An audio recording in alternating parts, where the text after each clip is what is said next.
Alors avant de commencer, je voulais vous montrer, c'est marrant, le café là-bas il s'appelle café Tarve. Et en fait Tarve ça veut dire salut ou bonjour en finnois. Et c'est marrant de trouver ça au Japon. Alors salut à tous, konnichiwa minasan, je suis toujours au Japon. Là je suis dans un petit parc à Ikebukuro, un quartier qui est principalement résidentiel. Et aujourd'hui je voulais pas tant vous parler du Japon que de parler de grammaire. Donc pourquoi parler de grammaire? Parce que mon collègue Pierre du blog Olamigo, que vous avez déjà pu voir dans ses colonnes, a organisé je ne sais plus quelle édition, mais en tout cas l'édition de mai 2018 du carnaval d'articles des blogs et des langues sur le thème imposé « Comment apprendre les règles de grammaire sans prise de tête ».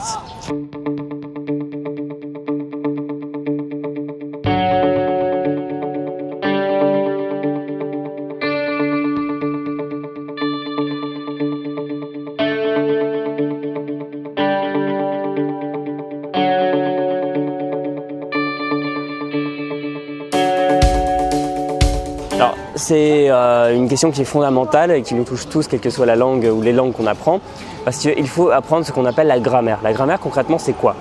Dans une langue, vous allez avoir des mots pris séparément, et la grammaire, c'est les mécanismes qui vont faire que ces mots vont interagir et vont créer du sens.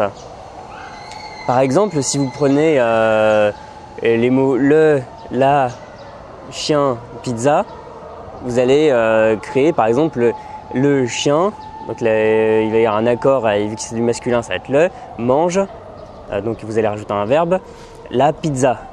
Et si vous faites par exemple la pizza mange le chien, ça fait une phrase qui n'a aucun sens même si elle est juste grammaticalement. Si vous mettez le pizza chien mange la, ça n'a absolument plus aucun sens et c'est faux grammaticalement. Donc la grammaire elle est fondamentale. Il y a beaucoup de gens qui vont vous dire qu'il est possible d'apprendre une langue de manière ludique sans grammaire, mais je vous conseille vraiment de rester loin de tout ça parce que vous avez intérêt à apprendre la grammaire justement, vous avez intérêt à comprendre comment ça marche parce que c'est comme ça que vous allez faire vos phrases. Parce que si vous n'apprenez pas de grammaire, qu'est-ce qui va se passer? Vous allez peut-être apprendre par cœur des phrases qui sont grammaticalement justes et comme ça vous pourrez les ressortir sans faire de fautes de grammaire, mais une fois que vous voudrez exprimer vos pensées personnelles, que vous voudrez dire les choses qui vous passent par la tête, vous serez bloqué parce qu'il vous manque la grammaire. Et ensuite, la grammaire, c'est quelque chose qui est comme le fait de, je sais pas, de sentir bon, d'avoir des vêtements propres. C'est quelque chose qui socialement vous rend plus ou moins acceptable. Parce que si vous parlez avec une grammaire complètement délirante, vous allez passer pour quelqu'un qui maîtrise mal la langue. D'ailleurs, même en français, si vous parlez avec une mauvaise grammaire, si vous faites des fautes de grammaire, ou si vous écrivez en faisant des fautes de grammaire, ça va vous desservir socialement. Donc ça participe d'un ensemble qu'il est important, qu'il est essentiel même de maîtriser, c'est-à-dire comment bien former des phrases sans faire de fautes qui vont faire passer pour quelqu'un qui est extérieur à la communauté. Et d'ailleurs, j'en ai beaucoup parlé ces derniers jours, comme arriver dans un pays qui est très différent du vôtre. Plus vous utiliserez une langue qui sera exempte de fautes de grammaire, plus ce sera facile de vous intégrer parce que vous montrerez une maîtrise d'un des codes sociaux fondamentaux, c'est-à-dire faute de grammaire, d'un des codes sociaux fondamentaux, c'est-à-dire la grammaire. Donc comment l'apprendre sans se prendre la tête? Si on se pose la question, c'est parce que bien souvent la grammaire c'est associé à quelque chose de très peu plaisant, de vraiment compliqué, de vraiment rébarbatif, et on associe ça au tableau de conjugaison, au tableau de déclinaison, aux règles à apprendre par cœur, aux exceptions. Bref, le problème de la grammaire, ce n'est pas tant la grammaire elle-même, c'est la manière dont on l'apprend. Parce que bien souvent, on va l'apprendre de manière très théorique, comme des choses qu'on apprend par cœur. Et le souci avec cette approche, c'est que non seulement elle est ennuyeuse, mais en plus, c'est pas très efficace. C'est pas très efficace parce que vous allez apprendre des règles figé comme ça que vous allez pouvoir ressortir si on vous interroge dessus. Par exemple, quelles sont les conjugaisons de tel verbe ou quels sont, à quoi sert le passé simple, le passé composé, etc. de telle langue. Mais une fois que vous allez vouloir former une phrase ou alors qu'on va vous expliquer une phrase qu'il va falloir la décoder rapidement dans votre tête, ça va coincer parce que vous n'aurez pas une approche vivante de la grammaire. Donc ce que je vous conseille de faire, c'est, on va dire en 3 étapes. La première, c'est psychologique. Pourquoi je vous parle de ça? C'est parce que beaucoup de gens ont du mal avec la grammaire parce qu'ils résistent à la langue. Ça, je pense que c'est un sujet qui est suffisamment important pour en faire une vidéo à part entière. C'est que toute résistance est inutile si vous voulez. beaucoup de personnes se disent non mais de toute façon cet aspect de la langue c'est stupide, pourquoi est-ce qu'on ferait ça, pourquoi est-ce que par exemple il y aurait 3 genres au lieu de 2, ou alors pourquoi est-ce que ça se met à tel temps et pas tel temps, enfin en français ça marche comme ça marche très bien, cette langue elle est stupide et je veux pas apprendre comme ça, au pire je parlerai comme en français et les gens comprendront. Donc voilà, ça c'est la pire approche parce que chaque langue a son univers, son imaginaire propre et donc va utiliser des règles de grammaire différentes. En français, il n'y a pas de déclinaison. Si vous n'utilisez pas les déclinaisons, par exemple en russe ou en finnois, c'est incompréhensible ce que vous allez dire. Donc, lâchez du lest par rapport à ça. Dites-vous vraiment que la langue, elle est telle qu'elle n'est pas forcément plus difficile qu'autre chose. Si la grammaire est exotique, c'est pas forcément un problème. Vous allez prendre le temps de vous plonger dedans, d'apprivoiser ça, d'en faire une seconde nature. Et ça va venir tout seul. Donc vraiment, première étape, c'est psychologique. Bon, il y a des gens qui bloquent pas, qui absorbent ça comme des éponges, mais il y en a qui font un blocage face à tel ou tel aspect. Il faut pas. Le laisser couler, ça va venir. Ensuite, la deuxième partie, c'est d'être rigoureux et de ne pas hésiter à apprendre un peu de manière pénible, de manière chiante. Pourquoi ? Parce que c'est bien d'avoir un livre de grammaire sous les yeux, parce qu'il y a des règles, il y a des exceptions et il faut les connaître. Donc, il y a souvent des manières de se souvenir des choses, mais parfois il faut juste se pencher sur la théorie pour bien comprendre ce que vous êtes en train d'apprendre. Voilà, n'hésitez pas à voir si vous êtes au point sur les conjugaisons, sur les déclinaisons, sur la syntaxe, sur les différentes façons dont se forme la phrase.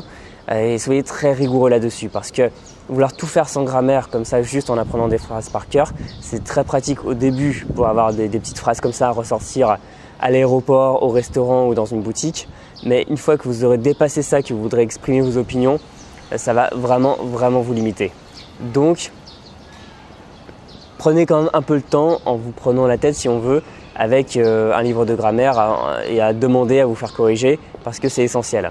Et la troisième partie, la troisième étape pour bien apprendre la grammaire, ça va être de l'apprendre en contexte. Donc, encore une fois, n'apprenez pas des mots isolés qui ne vont rien vous dire, apprenez des phrases plutôt. Et une fois que vous aurez fait ça, vous allez isoler des phrases types qui vont vous permettre d'apprendre la grammaire comme ça. Et finalement, quand je parle d'apprentissage de la grammaire, de l'apprentissage mémorisation, finalement, c'est pas si différent du vocabulaire. Parce que le vocabulaire, c'est quoi ? C'est finalement apprendre des mots, apprendre à les reconnaître, apprendre à les utiliser rapidement. Et la grammaire, c'est pas si différent. Donc, ce que je vous invite à faire, c'est de repérer à chaque fois des phrases types, ce qu'on appelle des faits de langue, c'est-à-dire quelque chose qui est remarquable, qui fait qu'à un moment vous dites « Ah, ça veut dire ça ». Et finalement, isoler la structure. Par exemple, j'ai toujours des choses du style A est plus grand que B, ou je donne A, je reçois 2. Donc tout ça, c'est des structures qui vont mettre en œuvre des règles de grammaire. Donc isolez-les et retenez par exemple, A est plus grand que B, comme ça vous l'apprenez par cœur. Vous mettez une phrase d'exemple que vous aurez vue, je sais pas, dans une lecture sur un site comme un Reverso Contexte. Voilà les sites comme ça qui permettent très facilement de trouver plein de phrases d'exemple, sur Tatoeba aussi. Et apprenez ça par cœur. Et ensuite, ce que vous allez faire, c'est que vous allez vous exercer, soit dans des exercices, si vous avez par exemple un cahier d'exercices, une méthode avec des exercices, un livre de grammaire avec des exercices. Comme ça, vous allez vous habituer à réemployer sans arrêt la structure. Et ensuite, ou en parallèle, mais en tout cas c'est important de le faire, utilisez toutes ces structures avec des amis locuteurs natifs et n'hésitez pas à en mettre plusieurs couches, n'hésitez pas à faire plusieurs phrases avec la même structure, la même phrase type, comme ça, mais dans différents coloris. Et à force, si jamais vous faites des fautes, vous allez vous faire corriger. Si c'est bon, on va vous dire que c'est bon. Si c'est pas suffisamment clair d'un point de vue grammaire, vous allez demander à ce qu'on reformule. Et comme ça, peu à peu, vous allez non seulement comprendre la grammaire parce que vous aurez été rigoureux, vous aurez appris ça dans un livre, vous aurez appris les règles, les exceptions, etc.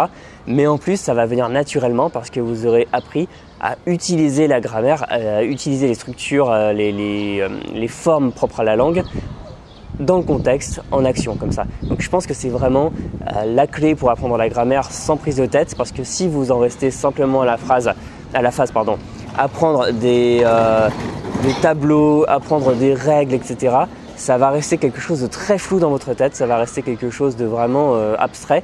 Et une fois que vous allez entendre des gens qui vous parlent vite et une fois que vous aurez envie de sortir une phrase comme ça, vous n'arriverez pas à la former correctement et ça va bloquer. Donc apprenez la grammaire de manière rigoureuse mais aussi de manière vivante pour tout simplement arriver à parler et comprendre vite la langue. Voilà, je vous remercie d'avoir regardé cette vidéo. Vous pouvez, comme d'habitude, laisser un pouce si ça vous a plu, si vous partagez ma vision de la grammaire, vous abonner à la chaîne et télécharger le guide en vidéo, les 25 techniques pour apprendre votre vocabulaire. C'est ici en bas dans la description. Vous pouvez aussi voir dans la description le lien vers les autres articles et vidéos du carnaval sur le thème comment apprendre les règles de grammaire sans prise de tête. Et je vous dis à très bientôt. Salut!